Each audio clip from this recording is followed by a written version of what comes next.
Okay, I'm going to put together a pretty quick video here about the acid-base properties of salt solutions. Might be a little rough because I'm doing this on a snow day morning, but here we go. Keep in mind that when we say salt, we're not necessarily just talking about sodium chloride, we're talking about any ionic compound. A salt is an ionic compound. So what we want to do is to be able to look at a salt and decide whether it's going to be an acid or a base. So to start with, you look at the anion. Okay, all salts have an anion and a cation. Then anion can either be a spectator, okay, in which case it's not acidic or basic, or it can be basic. Okay, so anions, right, those are the ones that are negative, can either be a spectator or they can be basic. Well, it's pretty easy because the spectators are the anions of the strong acids. Okay, so anions of strong acids. So there's only 7 of them, right? Hopefully you remember. Cl minus, NO3 minus, I minus, ClO3 minus, Br minus, perchlorate, okay, and HSO4 minus. Remember, this is the anion of H2SO4. Okay, so we're not talking about SO4 2 minus, we're talking about HSO4 minus. Make sure you remember that's the anion of H2SO4. So those, if we see them, will be spectator ions and be neither acidic nor basic. Now, the ones that are basic are just the rest. Okay, all of the rest of the anions in the world are basic. Okay, so acetate is a weak base, carbonate is a weak base, fluoride is a weak base, phosphate is a weak base. Okay, lots and lots of them. So let's look next at the cation. Okay, so now we're going to look at the positive cations. So they can be either acidic, right, or spectator ions. Okay, again, if they're spectator ions, then they're neutral. Okay, the acidic are pretty easy again.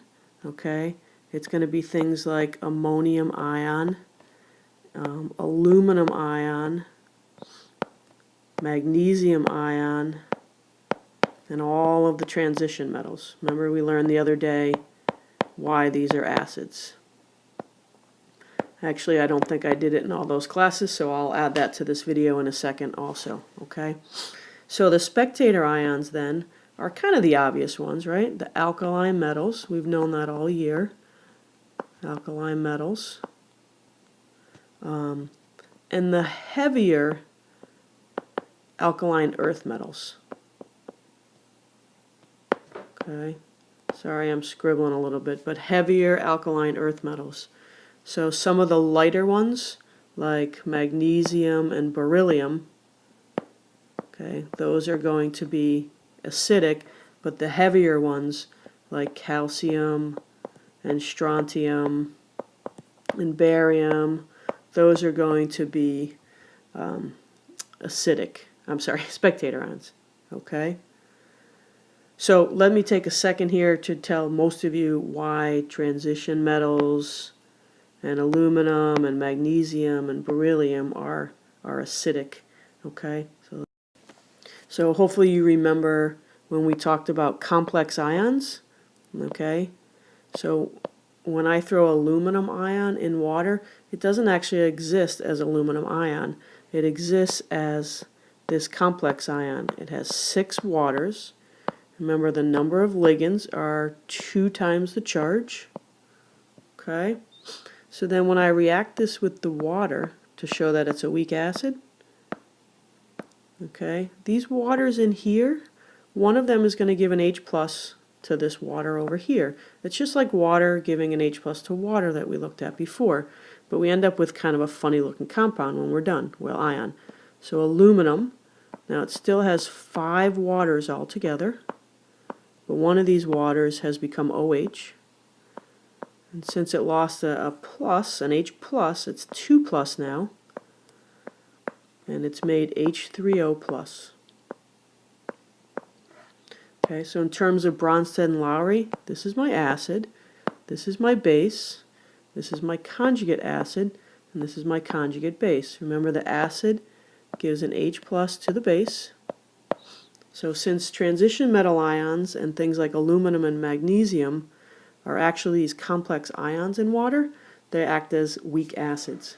So another example, just so you can see, if I were looking at zinc, which is 2 plus, it doesn't exist as zinc 2 plus in water. It exists as this complex ion. Okay, 2 plus, so 4 ligands. When I react it with water, this zinc ion is going to give an H plus to the water, so I make H3O plus. Okay, and then I end up with zinc, and that's got 3 of its water left together, and an OH now, because it lost an H plus, and it's plus. So that shows you how these metal cations can be weak acids. Okay. So let's look at a few examples so we can put this to work. For instance, if I looked at ammonium iodide, okay, the cation is ammonium, and the anion is iodide. Well, ammonium is a weak acid according to the rules we just learned, and I minus is neutral because it's the anion of a strong acid. So ammonium iodide is a weak acid. What if I looked at zinc nitrate? Zinc ion and nitrate ion.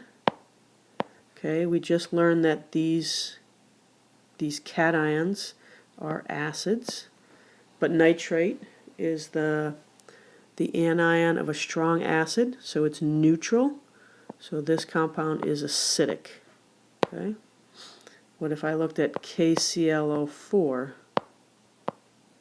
K plus and ClO4 minus. Well, K plus is an alkali metal, so it's neutral.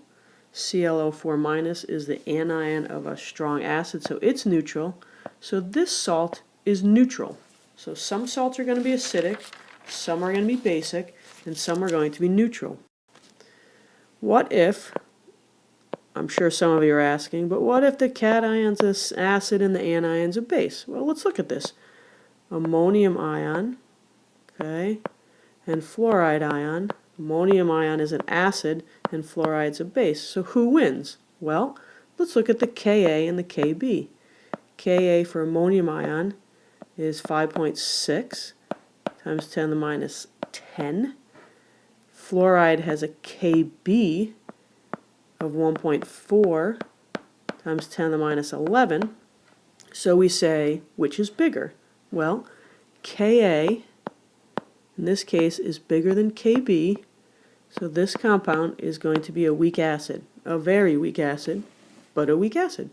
Okay, one more and then we'll finish up and I'll let you try some. So ammonium hypochlorite. Again, ammonium ion is an acid. Hypochlorite is a base. So Ka, I know I've already written it, but here you go, 5.6 times 10 to the minus 10. And for hypochlorite, Kb is 3.6 times 10 to the minus 7. So Ka, in this case, is less than Kb.